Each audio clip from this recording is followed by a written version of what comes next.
Welcome, everyone, to the 2022 Outstanding 50 Asian Americans in Business Award Gala.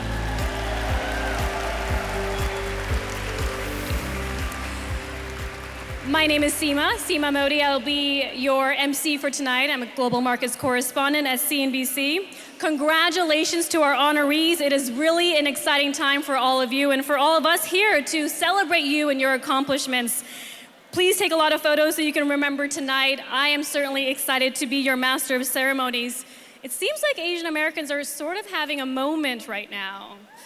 Starbucks, Microsoft, AMD, what are the companies I'm missing? BlackBerry, Vertex, so many others here tonight. Someone once asked me, it was actually an investor the other day, well, what's going on? Why are so many of you climbing the corporate ladder?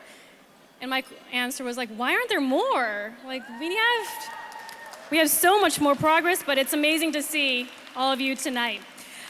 Before we get started, let me introduce our band, Paul Ramsey and the band who have been entertaining you tonight. They are amazing. They will be here throughout the night. We also want to recognize some very important people here in the room. Erica Mortsugu, Deputy Assistant to President Biden and the Asian American and Native Hawaii Pacific Islander Senior Liaison. Elaine Fan, Director of Asian American Affairs, Executive Chamber of NYS Governor. John Liu, NYS Senator. Sandra Ng, the NYC Councilwoman. Shipang Li, Deputy Consul General, Chinese Consulate General in New York City. Xiaodong Zhu, Vice Consul of Chinese Consulate General in New York. Malcolm Smith, Lisa Hoflick, Senior Advisor to Senator Gillibrand. Iwan Chu, Chef of Staff to Assemblyman Peter Abate of the Democrat candidate for District 17. Thank you all for recognizing the importance of this event, for being here. I don't need to tell you the hardworking Asian Americans are important contributors to the US economy. Asian Americans can easily cross language and cultural borders and develop and grow businesses, and that's why we are here today, to help one another thrive. It is my honor, the man who is behind all of this, to introduce the person who made this evening possible, my friend, John Wang. Good evening, ladies and gentlemen.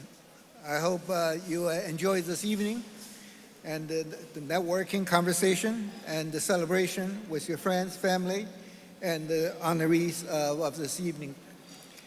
My name is John Wang. I'm the founder and president of Asian American Business Development Center, also known as AABDC. Thank you.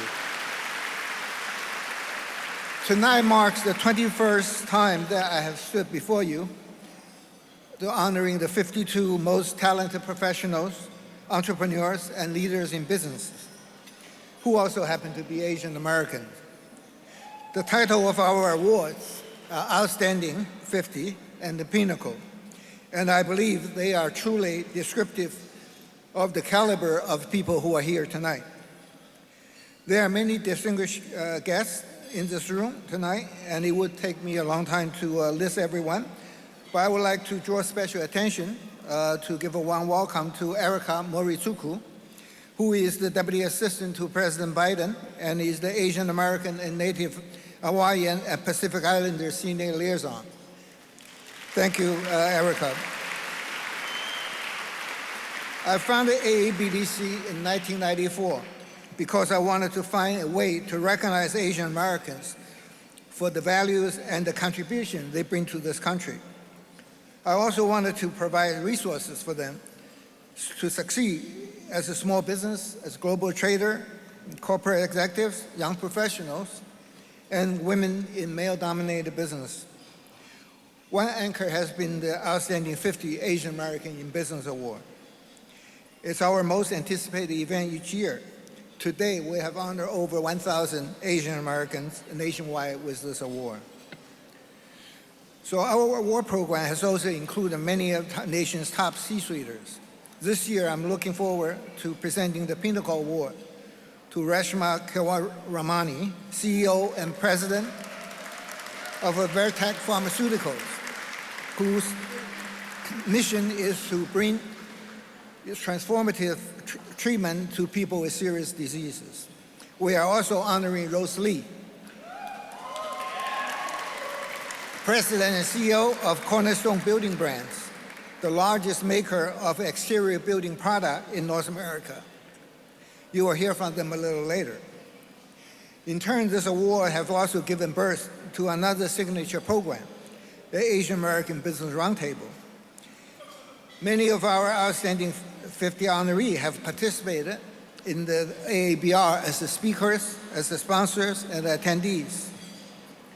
This year, we made allyship the theme for the Asian Business Roundtable. In the past few years, our minority community have not only endured pandemics and economic distress, but also faced race-based violence and harassment. It is time that we all get together to educate the public and stop the prejudice. That's why AABDC is preparing to launch a national initiative, the Alliance to Stop Anti-Asian Prejudice, ASAP. Remember that? In partnership with the major business organizations and Fortune 100 companies to combat anti-Asian prejudice. Detail will be forthcoming. AABDC believes that becoming ally with other diverse communities make us, all of us, stronger.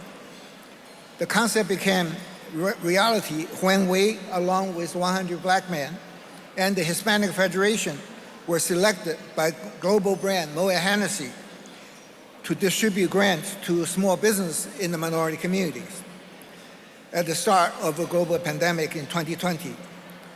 The Unfinished Business Grant Program has continued into this year.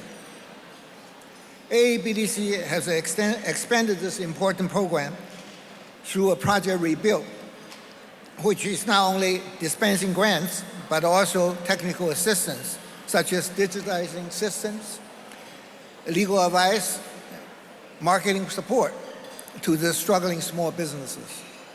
We hope is that the Project Rebuild become a win-win-win, tapping corporations for funding as well as the brand power of their employees. In turn, the Employee Resource Group volunteer technical assistance to the small businesses, with the result that the small business benefit from this lifeline to not only survive, but thrive. I encourage you to visit a website that we set up to provide long-term assistance. It's called Asian Businesses Matter, and you can Google it to find the website. Speaking of Employee Resource Group, I wanted to highlight our plan to organize a forum for ERG. We know a lot has changed in the years of remote working, and the employee want to be more involved with the society and also to do more for their communities. We will have more information in the coming weeks. This year, we also started a new initiative that will have a lasting impact, the Young Professional Leadership Program, YPLP. Over the decades, I have seen many studies and reports about the glaring lack of Asian American in the senior corporate leadership position. So it's been getting better, but we can't just sit back and hope things will change.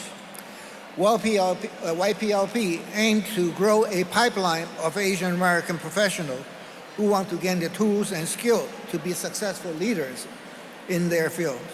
We started with a small group in 2020 as a pilot, and so far, the response from the participant and their company have been very positive.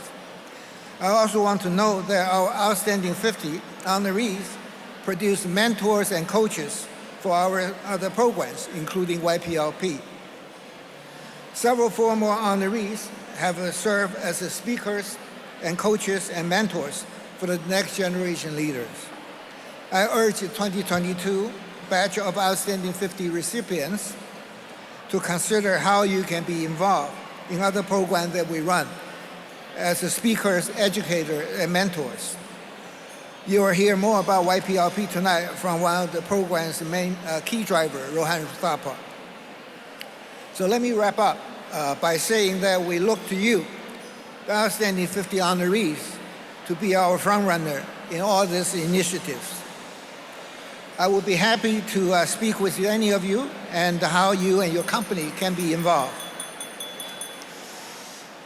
I would like to thank our sponsors for their generous support of tonight's event.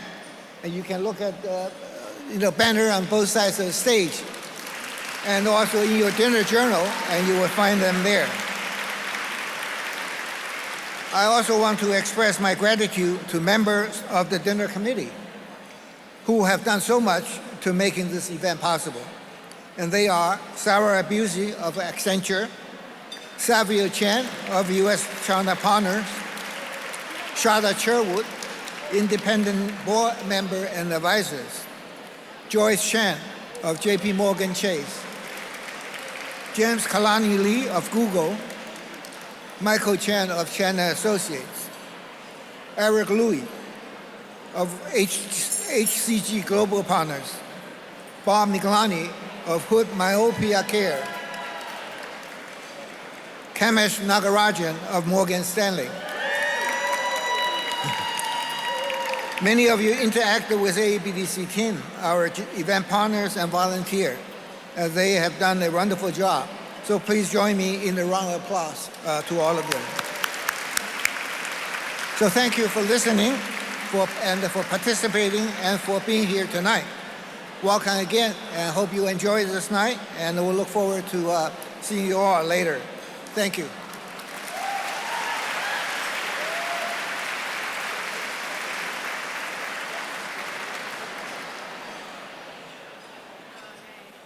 John Wang, ladies and gentlemen, pretty incredible what he's done for the community and just for this organization.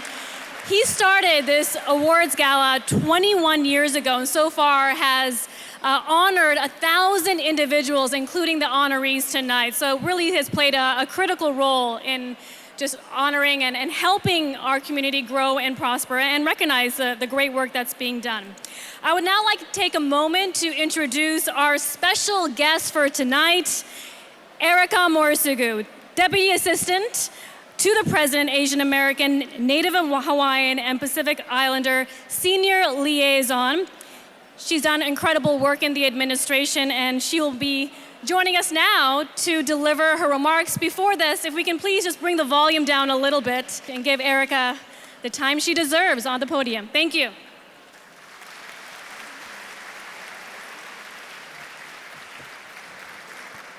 I love coming to Asian events because I don't have to lower the mic so much. So thank you for that, even though you're wearing higher heels than I. Aloha, y'all. Thank you to AABDC and John Wang, who also, by the way, congratulations for being the first ever nominated by the governor, confirmed, and serving as the first Asian American on the Empire State Development Board.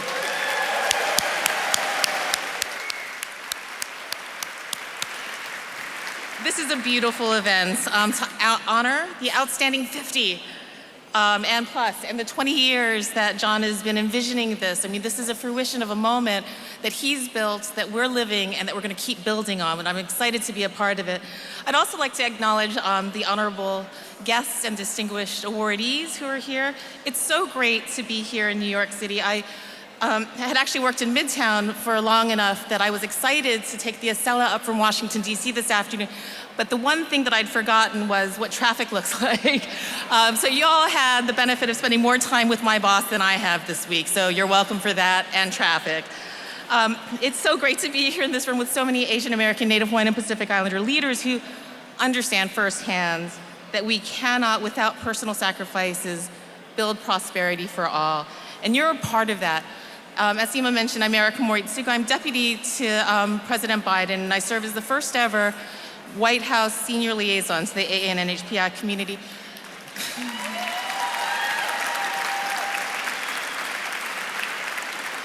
And, you know, as a member of the President's senior staff in the West Wing, I take my charge, it's my instruction, comes from the top, to ensure that the richness and diversity of our beautiful community, but also the collective power in its aggregate, is no longer invisible in any of our policy making, our politics, and our public appearances, our interagency work, and policy implementation and course correction too.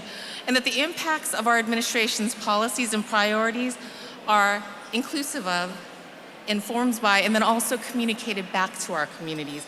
And I do this work in partnership with the White House Initiative on AAN and HPIs, which is led by Executive Director Chris Lakai, first to ever Native Hawaiian to serve in this historic position, and the White House Office of Public Engagement, which is led by our colleague Howard O. And we collectively advise the President on addressing anti-Asian bias, promoting inclusion and belonging for AAN and HPIs, and convening leaders who have a vision of shared prosperity for our communities, and that's what this beautiful room represents to us. Because together, we all work together to advance and support ourselves as individuals, our families, our communities, and our nation in areas like safety, economic security, opportunity, and health equity. Now, we know that during the pandemic, millions of small businesses were shuttered, and some have been barely hanging on, but through the American Rescue Plan and the fair and equitable distribution of $450 billion in emergency relief, the President and the Vice President fostered the strongest recovery for Main Street on record. Thank you. And it was due to a lot of the vision and the input and the hard work that you've done, and you're also going to continue to keep holding us accountable so that we can continue to build on those investments, because that's what it is. It's building capacity, it's building hope, and it's building a basis for a platform for more prosperity and recovery. And when I look around this room, the Chris Calder Associates Volatility Report that documented 40 Asian Americans leading Fortune 5s and S&P 500 companies comes to mind, because when we honor the 50 outstanding, it's because you're extraordinary. But what we want to see and what we're building towards is having that be a little bit more ordinary, and watching our ordinary, extraordinary 50 do outstanding work in community and for our nation. Now, I don't need to preach to the choir. You know the power of representation and why we need more AAN and HPI leaders to have a seat in the C-suite. Challenges that we face today and tomorrow are decided by leaders in the room who are making decisions. And I have no doubt that you all embody these principles of diversity, equity, and inclusion in your work. We may have a different vocabulary for it, but we have the same objective, which is a shared prosperity for more and more, because instead of fighting over scraps and a scarcity mentality, let's make the pie grow bigger. And we have some outstanding leaders who've gone the extra mile here tonight, and it's a great moment to honor.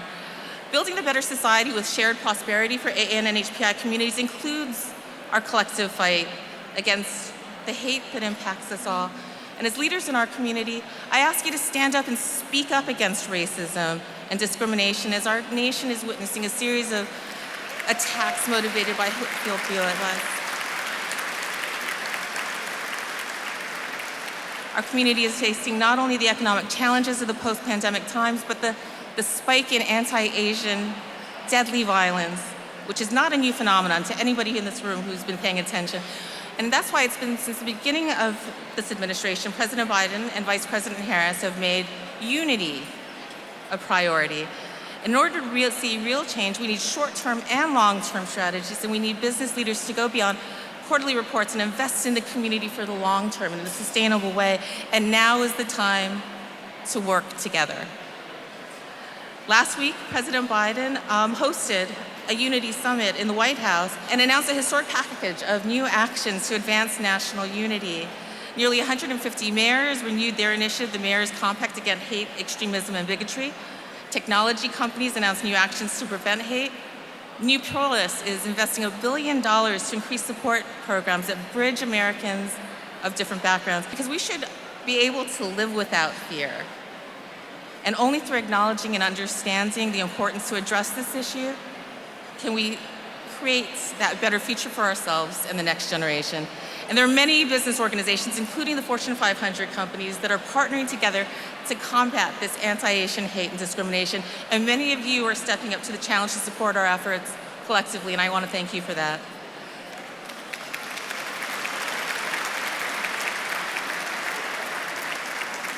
So this award ceremony, its recipients represent just a microcosm of the best of Asian American entrepreneurs, professionals, and corporate executives who all have a role in driving the economy and making the U.S. a better place to live. And here's the bottom line. The work that we do, no matter where we sit in government, the private sector, philanthropy, as community leaders, as community members, it's crucial for us to build a prosperous future for all. This was John's vision a couple of decades ago when he was 16 years old. And so we always want to remember where we came from, where we are now, and kind of honor that moment so that we can strive forward together for that prosperous future for us all. So thank you for all that you've done. Keep on doing what you're doing. Thank you for your leadership. And mahalo for the opportunity to share this space tonight.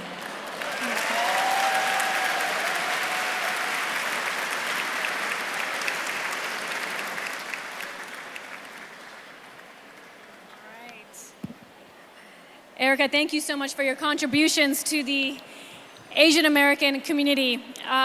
Fascinating times. We know you are all very excited to socialize. Just take a look around you, this beautiful room, 700 people, that's what John told me. It is now time for dinner, so enjoy yourself and I'll be back soon. Thank you.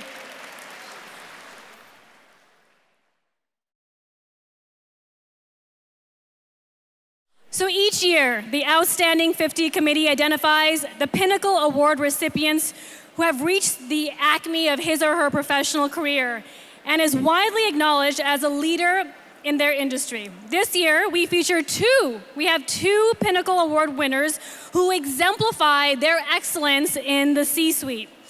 To make the awards even more special, one of tonight's sponsors is Diageo, and they will present a special personalized bottle of one of their top brands, the Johnny Walker Blue Label brand of Scotch whiskey, to tonight's awardees. Asians love their whiskey, don't they? I think that's a thing. Daniel M. Robinson, Head of Corporate Responsibility of Diageo North America. If you can please come to the stage, we'll present the rare and exclusive brand of Blue Label. Also joining me in welcoming Daniel Robinson is John Wang, introducing our first Pinnacle awardee, who is Reshma Kewal-Ramani, President and CEO of Vertex Pharmaceuticals.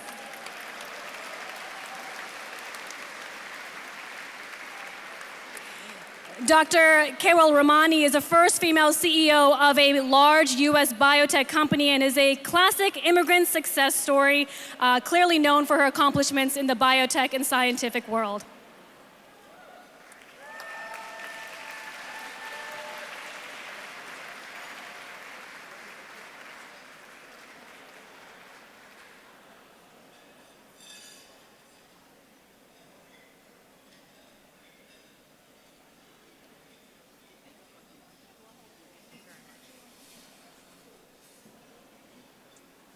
All right, good evening, everyone. I was talking with my table mates about the fact that the noise in the room does not bother me. I am Indian. We come to these events to eat, drink, and socialize. The person presenting is just an excuse, and I know it. Seema, thank you for the introduction. Thank you all for being here. A shout out to my crew from Vertex Pharmaceuticals right there. Hearty congratulations to my fellow Pinnacle Award recipient, Rose Lee. John Wang, I've heard so much about you. This is the first time I've had a chance to meet you. All of the accolades are so well deserved. Thank you. It means a great deal to me, personally, to be here and to join the remarkable tradition and legacy that you have built. Another reason tonight means so very much to me is that I grew up right here in New York. My family moved to the United States when I was 12 years old, and in 1983, I was a 6th grader in Huntington, exit 49 North on the Long Island Expressway. At that time, in my school, I was the only Indian student. My father ran a shop at the corner of 28th and Broadway. He sold garments and small electronics. He'd work from 9 in the morning to 6:30 every evening. The shop closed at 7, but he had an hour-and-a-half commute from Long Island to New York. And while I didn't know how hard it was for my parents, what I knew is I loved the hustle of New York, I loved that crowded, loud, not so clean corner of the city. And at every turn, I would come into the city to work in the shop. My parents hated that. They wanted me to study further than they did. They wanted us, my brother and I, to have respectable jobs. Jobs with security. By that I mean financial security. Thinking about those days coming in to 28th and Broadway, which is less than 60 blocks from here, on the one hand is a distance that is so great that I can't even imagine that those days existed. My parents really wanted us to go into medicine. As I often quip, in good Indian families, there's only one of three things that you can aspire to: engineering, medicine, or the priesthood. I was not interested in engineering or the priesthood, so medicine it was. With the help of teachers and professors and mentors, both my brother and I ended up becoming doctors, and for me, a career in healthcare, science, medicine, and biotechnology. My upbringing informs every day for me as a physician, an executive, a mother, and a wife. It shapes the work that we do at Vertex, where we are absolutely committed to the principle that diversity of thought and experience is not an ideal, but a necessity to foster innovation and success.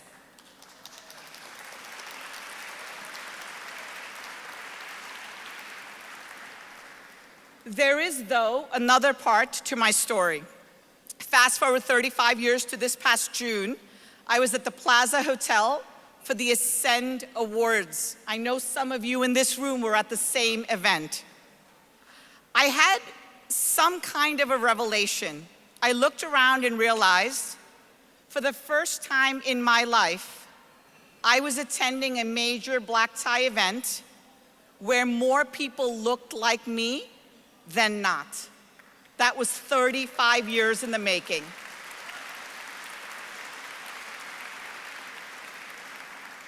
Representation matters. You've heard that from others. People say that about me, but tonight I say that about you. What I see when I look out into this audience is representation, and it matters to me, and it matters to my children. It's a complicated story about immigration and race in America. I'm incredibly grateful for the advantages that I've had by growing up here. A close-knit community, a great education, teachers and mentors who supported me. My life is just one example of what can happen to an individual who has opportunities provided to them instead of taken away or blocked from them.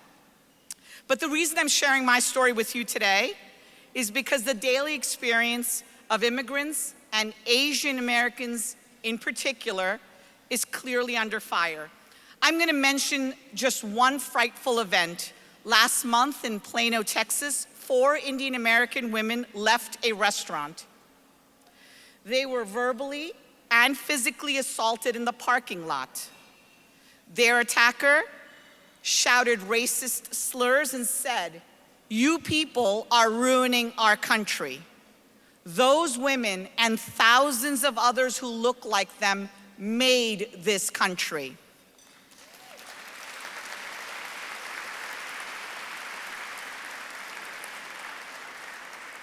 That's the moment we're living through. On the one hand, Asian Americans are the fastest growing ethnic group in the United States, and because of the efforts of many people and groups like the AABDC, Asian Americans are more ardently calling for equal representation and opportunity more than ever before. On the other hand, Asian Americans are facing historic levels of discrimination and violence. My story gives me the conviction that the American dream of opportunity and progress remains possible and is worth fighting for. That's why tonight I'm using this opportunity to share my voice along with all of yours to remind when the rights of women, immigrants, and people of color are secure, we all thrive. Thank you so very much.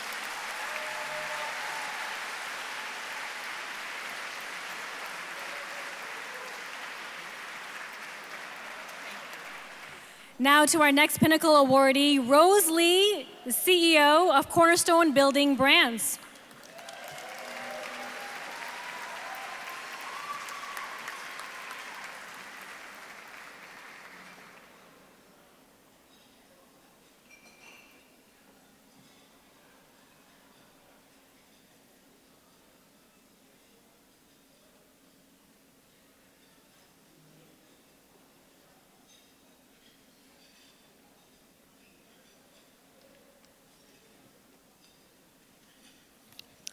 Good evening, everyone. It's so great to be here tonight. And first, I'd like to express my thanks to the AABDC, John Wang, and the planning committee for this fantastic event.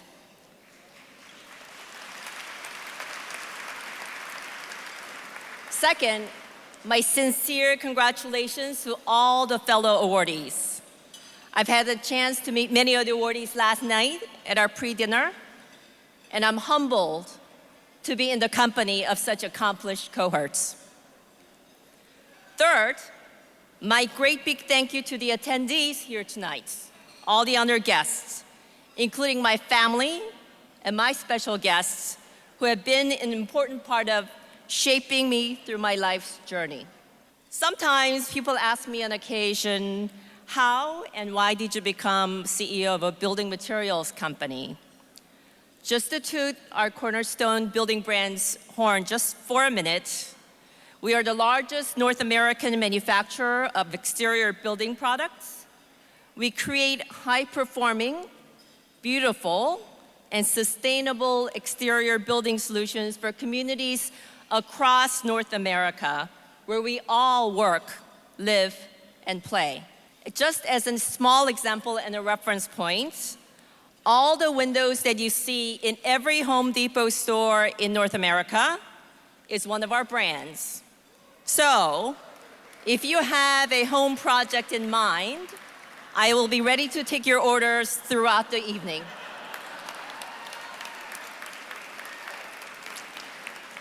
Back to my original self-question, how and why did I become CEO of a building materials company? My original childhood dream was to become an astronaut, to lead a scientific mission to Mars. As you can see, I fell a bit short of my early aspirations. I was born in Korea, immigrated at the age of 9 with my parents and my younger sister. We settled in California, and my early years were shaped by acclimating to a new country, language, food, and norms. Throughout my teens, I watched my parents work very hard, especially my father working 2 to 3 physically demanding jobs in any given day. And although they had many challenges as immigrants, I also saw my parents appreciating and being grateful for the abundance and privileges of America, and being motivated by creating opportunities for my sister and me. Thanks to my parents working hard, appreciating and being grateful for the opportunities in the moments are a foundational part of who I am today. One lesson that I did not learn from my father is that working hard and gratitude is important, yet insufficient. My father always said, work twice as much and you will succeed. But there is an and missing. While you do hard work, good work, you have to keep your eyes and minds wide open to connect with others so that you can learn from them, and also so that you can share your ideas in your stories. Throughout my career, whether as an aerospace engineer, a management consultant, a business leader in many industries, this "and" has become a conviction in how I choose to lead and live. That is, work hard at your task at hand and connect with others. I guess I still haven't answered my self-question here. How did I become CEO of a building materials company? After accumulating more than 30 years of experience in business, I wanted an opportunity to build an organization as a CEO with my value system and set of principles that I believe create a great company. Cornerstone Building Brands has afforded me that opportunity to lead a $7 billion, 21,000 employee organization. I believe great organizations are a result of an intentional culture where each member has the opportunity and opted into the purpose of that organization. A great culture also enables each member to be their very best, constantly learning and supporting each other to take smart risks to advance the capabilities of the overall organization. Cornerstone Building Brands aspires to build such a culture, such a company.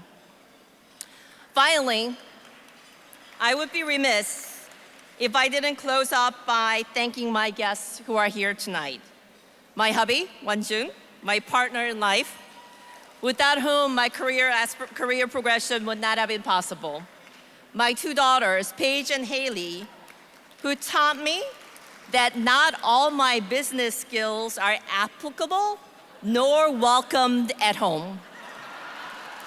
Some of my extended family members, as well as special guests who have shaped me over the years, are shaping me today as a person, as a business leader, are also here tonight. We know from John Donne, the poet, no person is an island. Actually, he said no man is an island. I substituted no person is an island. Actually, in our complex 21st century world today, using some 21st century business lingo, I would say a robust personal ecosystem is a must for each of us to advance in our life's work. And that's why the work of organizations like AABDC is so important, strengthening and enabling personal ecosystems to be created. Again, my personal thank you tonight for the recognition, privilege, and the opportunity. I will continue to work hard with gratitude and with the help of my family, friends, and cohorts, that is my ecosystem, and to connect with others to advance my work in life. Thank you.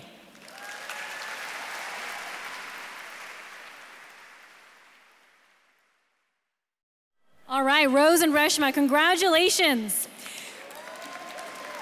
We are now going to talk about the Young Professional Leadership Program that kicked off in March with about a half a dozen Asian Americans. I think a lot of you are in the room tonight, seeking mentorship and creating a career development program. I'd like to invite Rohan Thapar of Meta Facebook, who's Senior Program Manager at the company. He's also the architect of this organization, bringing a rich and diverse experience from his cultural background and exchanges that he had in Asia, Europe, and North America. Rohan, please come to the stage.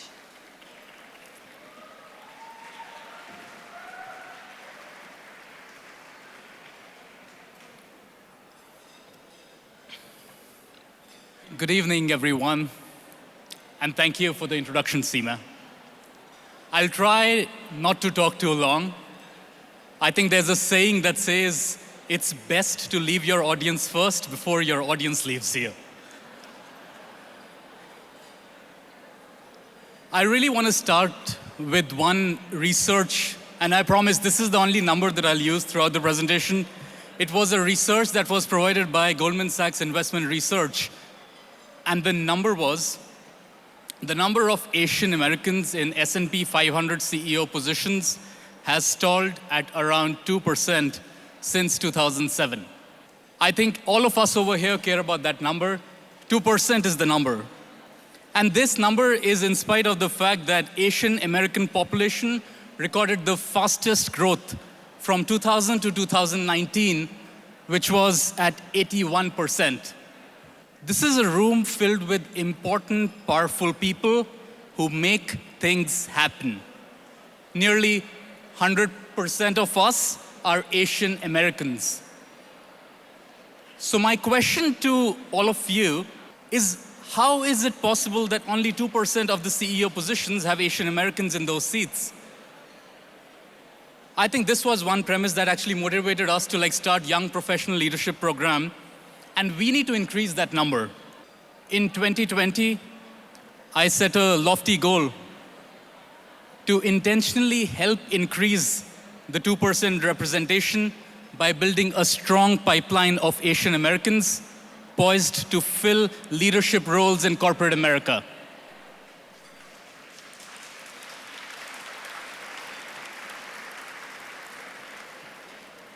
We termed it Young Professional Leadership Program, and it goes by YPLP. To do that, I didn't do it alone. I teamed up with Lucy Chan, who's with us in the audience, a retired senior executive from IBM, Eric Louie, a partner from Wipro and a professor at NYU, our very own John Wang. Let's have a big round of applause for John. I think that's the reason why all of us are here today. And not to forget, this was possible by support from a lot of senior executives from more than 15 Fortune 500 companies, all powerhouses who know how to get things done. I promise this is the only theoretical thing that I'll share with you tonight. We had 3 goals. First one was to create a strong cohort of Asian American leaders. Second one was to boost the number of Asian American in corporate leadership. And the third one was to increase the number of Asian American women in senior roles.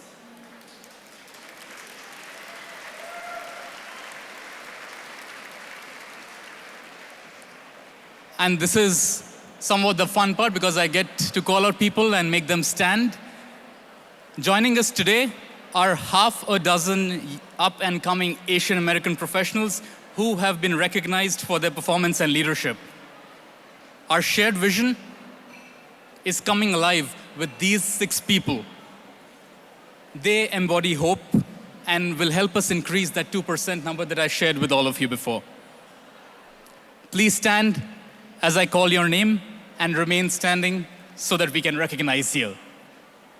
And for the audience, everybody's seated on the right. For some reason, we decided to seat everybody on that side. So they're on the far right. I'll call all of your names. Tiffany Baker, Unit Sales Manager at PepsiCo. Veronica Aha, Corporate Vice President, Human Resource Business Partner from New York Life Insurance. Yashi Huang, Digital Product Manager at PwC. Dominic Hum, Regional Head of Global Markets, Management at Risk at Goldman Sachs. Estelle Go, Senior Brand Manager, Shandon at Moet Hennessy.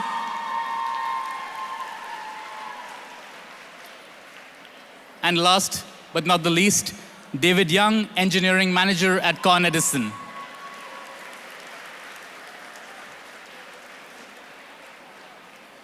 Many of you are first-generation Americans, a diverse group of individuals, rich in experience and steeped in value of perseverance, foresight, and energy.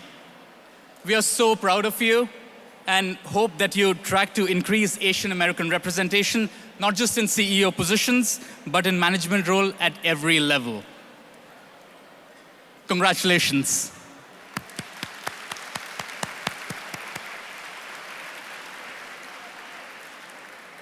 And thank you to more than 30 senior executives that helped mentor and coach this group. I hope we can continue to band together as a community and engage young leaders like these. leveraging their talents, and making them visible in corporate America.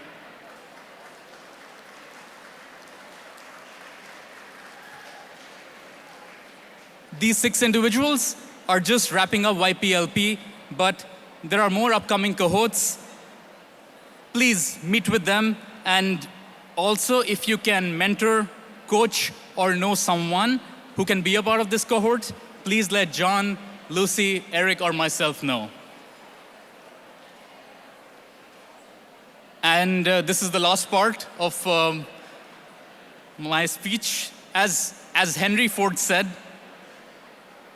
coming together is the beginning, staying together is progress, and working together is success. And tonight, all of you are an indication that together we can increase that 2%. Thank you, and have a great rest of your evening. Would love to welcome to the stage Afia Arnesia, Overseas Military Sales, Mithu Bhargava Solifi, Chetan Bargiri of JP Morgan Chase, Nicholas Chan of Goldman Sachs, Johnson Chen of Temco Glass Fabrication, Ada Chang PepsiCo, Yao Chang BNY Mellon, Mashmi Culver Merck & Co., Ed Domingo Empire City Casino MGM Resorts, Alicia Dong Douglas Elliman, Amala Dugirala USAA, Vipin Gupta Toyota Financial Services, Teresa He of Kriya Therapeutics, Larissa Horton Cisco, Scott Huang Stop and Shop, Richard Wang of Pfizer. Our next recipient, Sheena Iyengar of Columbia University, Yao King of YK Asset Management, Amandeep Kochar of Baker & Taylor, Neeta Kohli of Interos, Sue Kaluru of Pearson PLC, Ava Wong of Bank of America Private Bank, Vijay Lala of Fenwick, Michael Lau of Bloomberg LP, Crystal Lee, UHY Advisors for New York, is Jeff Lin of Admir Asia, Wang Cheng Jerry Liu of Fox Rothschild LLP, Harminder Singh Mashiana of PricewaterhouseCoopers, Nalika Nana Yakara of Ernst & Young, Smitha Pillai Regeneron. Our next guest, Nancy Kwan of Coca-Cola, Bhavana Radhakrishnan of Colgate. Accepting on her behalf, Ripa Rashid of Cowen, Deborah Santiago of Accenture. Thank you, Deborah. Helen Sean, FactSet Research Systems. Zenith Siddhi of Loan Depot. Beer Singh Western Union. Rajesh Sinha of Fulcrum Digital. Kavita Subaya of Con Edison. Mai Tan of Fabric. Stephen Sang Baker of McKinsey, Devin Unadkat of Station MD, Elmer Velasquez of Hydric and Struggles, Iswar Veluru of Equinox, Tan Nam Vodou of Moet Hennessy, Denise Yi of Citi Private Bank, Jay Young Signature Bank, Julia Yu of Morgan Stanley Private Wealth Management, and Lopa Patel Zylinski of HSBC. Congratulations to our distinguished group of recipients. One more round of applause.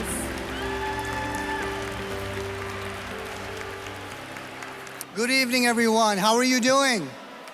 Are you having a good time? Yes. You know, first of all, congratulations to the Pinnacle awardees, the top 50 Asian Americans in Business Award, the families, the friends, and colleagues. I want to share one story with you. Please allow me to just share one quick story, if that's okay. Is that all right? Can I do a little story? So, you know, we're living in times of profound change, uncertainty, and a lot of chaos. I want to share one story that helped us move forward in these times of chaos. So I was in India some years ago, and I said to my cousin, I want to take a bus. He said, no, you can't take a bus in India. It's crazy. No one takes a bus here, Bob. Let's take a taxi. I'm like, no, I want to go take a bus. So we go to the bus stop. We go to the bus stop. Anybody been to the bus stop in India? Yes? There's hundreds of people waiting. The bus slows down, and it doesn't stop, and it keeps going. And there's hundreds of people hanging with their fingernails all around the bus. And I look at this bus, and I said, oh my God, there's no seats on this bus. It's completely full. I'm gonna wait for the next bus. So the bus goes by, and my cousin's like, why didn't you run? Get on the bus. I said, no, there's no seats. I'm gonna wait for the next bus to come. So I'm waiting for the next bus, same thing. Bus comes, hundreds of people just hanging with their fingernails, they're on top of the bus, it's a mess. And again, my mind starts saying, Bob, you don't do this. You're gonna get hurt, you can't run. You're a top 50 awardee. You don't need to do these little things. You're a Pfizer executive. You don't need to be running on the bus. And so I stood there and the bus went by. Finally, the third bus comes. And again, completely full. I'm like, wait a minute, I can't get on this bus. I'm gonna fall down, break a leg. The needles in the hospitals are huge. I mean, like, it's crazy. So I saw this little old lady next to me starts running for the bus. And I'm like, well, if she can do it, well, why can't I? So I start running for the bus. I found myself running and trying to catch this bus. I finally caught a piece of this bus, and I was on the bus. It was the greatest experience of my life. I fell, and some guy helped me back on the bus. Here's the moral of the story. If you wait for perfection, you will get nowhere in life, because perfection is an illusion of our mind trying to bring order to a life that has none. Perfection is an illusion. So stop waiting and start running. There is no perfect job, life, opportunity, business, career. There's no such thing as perfection. We must always move forward in life. And so I want to close by suggesting to you today, yes, we see chaos, uncertainty in our environment these days, but I want you to move forward. And I want you to be on the bus and help somebody else get on. That's your job as a top 50 awardee today, is I want you to pay it forward, because you're on the bus, you're going somewhere. So make a difference in somebody else's life by moving forward and giving them the hand and letting them get back on the bus. Ladies and gentlemen, I want to thank you very much for a wonderful evening. Do you have anything else to say, John? John, thank you so much. Ladies and gentlemen, this concludes the event. Have a wonderful, wonderful evening. Have a good night. Enjoy yourself. Thank you so much.